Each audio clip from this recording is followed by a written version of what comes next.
Never pick a fight with the animal that looks like it doesn't care if it dies. That's not an exaggeration. That's the actual reputation of one specific animal, and predators far bigger and far stronger than it keep learning this the hard way, over and over again, across an entire continent. We're talking about the honey badger, a real animal living right now across large parts of Africa and parts of Asia. Small, low to the ground, barely bigger than a house cat in some regions. On paper, it should be an easy meal for almost anything that hunts in Africa. Lions could crush it in one bite. Leopards could snap its spine without slowing down. Even jackals outweigh it in some fights.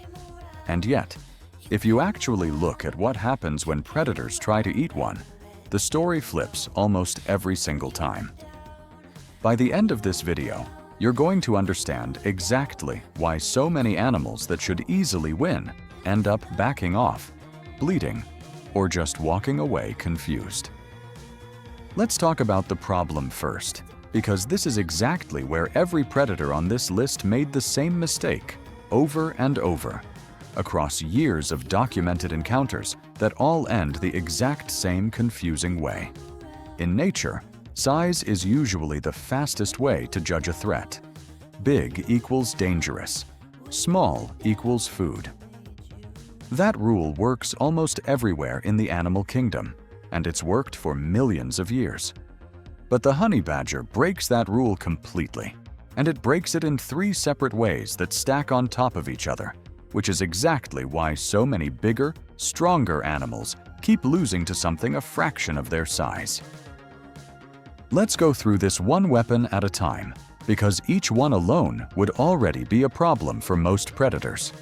Together, they turn a small animal into one of the most dangerous encounters in the entire region. First weapon, the skin. A honey badger's skin isn't like the skin on most animals its size. It's thick, loose, and rubbery, almost like it's a full size too big for its own body. This sounds like a strange detail, but it's actually the reason so many attacks fail before they even really start. When a predator like a lion or a leopard grabs prey, the entire strategy depends on pinning that animal down with a solid grip, usually by the neck or the back, so it can't move enough to fight back.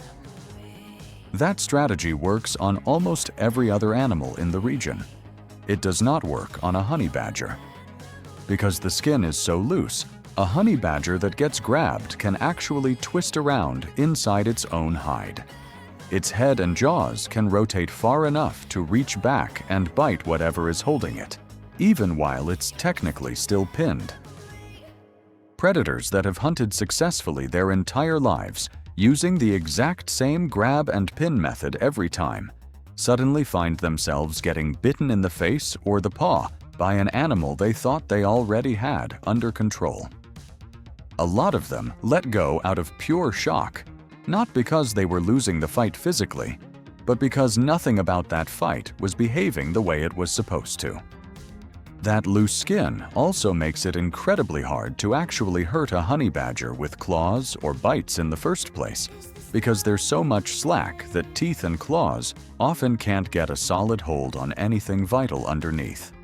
So the first mistake predators make is assuming they can control this animal with a grip. They usually can't.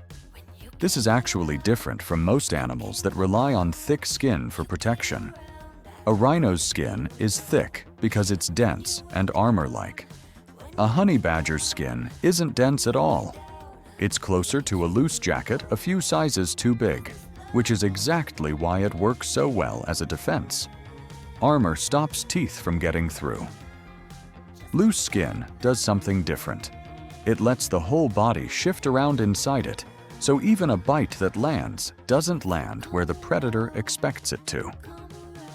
Field researchers have described trying to physically restrain a honey badger for tagging and study purposes as one of the hardest small mammal captures in the region. Specifically because normal handling techniques rely on the animal's skin staying roughly where the body is, and a honey badger's skin simply doesn't cooperate with that assumption.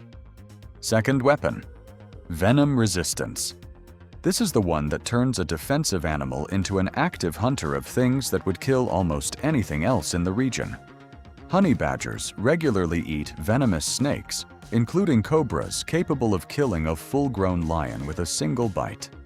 Most animals that get bitten by a cobra are dead within a couple of hours.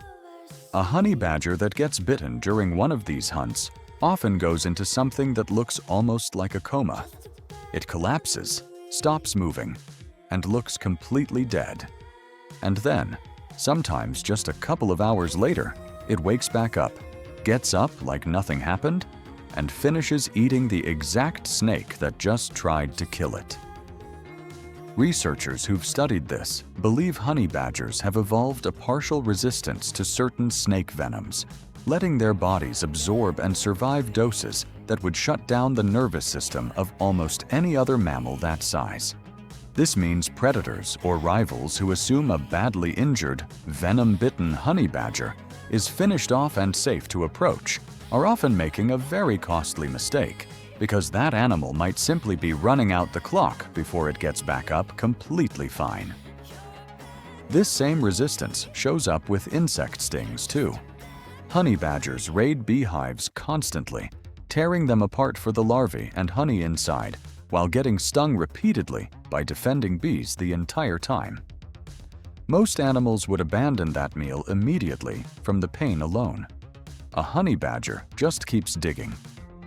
Beekeepers in parts of Africa have had to redesign hive protection specifically because of this behavior, raising hives higher off the ground or reinforcing them with materials a honey badger can't easily tear apart, because standard fencing and even electric wiring at heights meant for other animals often just isn't enough to stop one that's decided a hive is worth the pain. That level of persistence against an active defense most other animals would never tolerate is part of what makes the venom resistance so dangerous to underestimate in the first place. It's not just that the badger can survive getting hurt. It's that getting hurt barely seems to change its behavior at all while the fight or the meal is still in progress. Third weapon, zero hesitation. This is the part that actually gets predators killed or seriously hurt, because it's the one that removes any chance of the honey badger backing down once a fight starts. Most animals, even genuinely dangerous ones, have some kind of built-in threshold where they'll retreat if the fight looks unwinnable. Size mismatches usually trigger that response automatically. A honey badger's threshold for that seems to barely exist. There are documented encounters of honey badgers charging directly at animals many times their size, including lions, when their food or their young are threatened. Wildlife researchers and guides across parts of Africa have recorded repeated cases of lions actually giving up a kill or retreating entirely rather than deal with a honey badger that refuses to back off, because the badger's aggression combined with that thick twisting skin and venom resistance makes the entire fight not worth the risk of injury, even for an animal that could physically win. What makes this especially strange from a predator's point of view is that the honey badger doesn't seem to calculate odds the way most animals do. A jackal sizing up a fight will usually read body language, size, and the other animal's confidence before deciding whether to commit. A honey badger's body language barely changes whether it's facing another honey badger or a full-grown lion. Guides who spend years watching these interactions describe it almost like the badger simply never received the memo that it's supposed to be afraid of anything. And by the time a predator realizes that isn't a bluff, the fight has usually already started. One of the most well-known documented cases involves a leopard that attempted to kill a honey badger by pinning it down in a fairly standard predator hold. Wildlife footage from this kind of encounter shows the badger, even while seemingly overpowered, twisting inside its loose skin and biting back repeatedly, targeting sensitive areas the leopard never expected an animal in that position to be able to reach. In several recorded versions of this kind of standoff, the larger predator eventually disengages entirely, walking away without a kill, despite having every physical advantage on paper going into the fight. This is where all three weapons connect, and this is really the whole story behind the honey badger's reputation. The skin means a predator can't reliably control it once it's grabbed. The venom resistance means even a badly injured honey badger might not actually be finished. And the total lack of hesitation means it will keep fighting back at a level of aggression that most predators simply aren't built to deal with, because their entire strategy assumes the prey will eventually stop resisting once it's clearly losing. There's also a well-documented case that shows this same trait outside of pure combat. A honey badger named Stoffel, kept at a wildlife rehabilitation center in South Africa, became famous among conservationists for repeatedly escaping enclosures that were specifically reinforced to hold him in. Staff would seal off every gap they could find, and Stoffel would find a new way out anyway, stacking rocks and tools to climb over walls, working locks loose, and testing every part of his enclosure with the same total lack of hesitation that shows up when a wild honey badger picks a fight it has no business winning. Keepers eventually had to treat containing him like solving a puzzle against an opponent who simply refused to accept that any barrier was final. That single detail says a lot about why this animal keeps winning encounters it shouldn't win on paper. It's not faster than a lion. It's not stronger than a leopard. It doesn't have better weapons than a venomous cobra.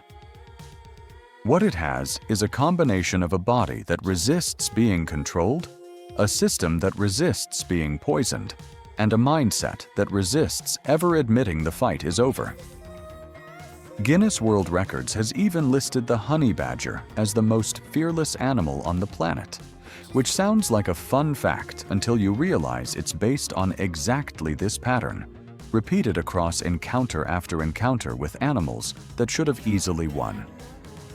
So the actual lesson predators keep learning, usually the hard way, is that size was never the full picture, and never really was, no matter how many generations of instinct told them otherwise. An animal that refuses to follow the normal rules of a fight, one that keeps fighting back even from a position that should already be over, forces every predator watching to completely recalculate whether this specific meal is actually worth the risk. And across an entire continent full of animals that could physically overpower a honey badger without much effort, most of them have learned, one bad encounter at a time, that the safest move is usually just to walk away. Next time you see something small and unbothered looking completely calm in a dangerous situation, remember that calm isn't always a sign of weakness. Sometimes it's a sign the animal already knows exactly how this fight is going to end, and it isn't worried at all, no matter what's standing across from it. If this changed how you see the most fearless animal alive, subscribe, because the next one goes even deeper.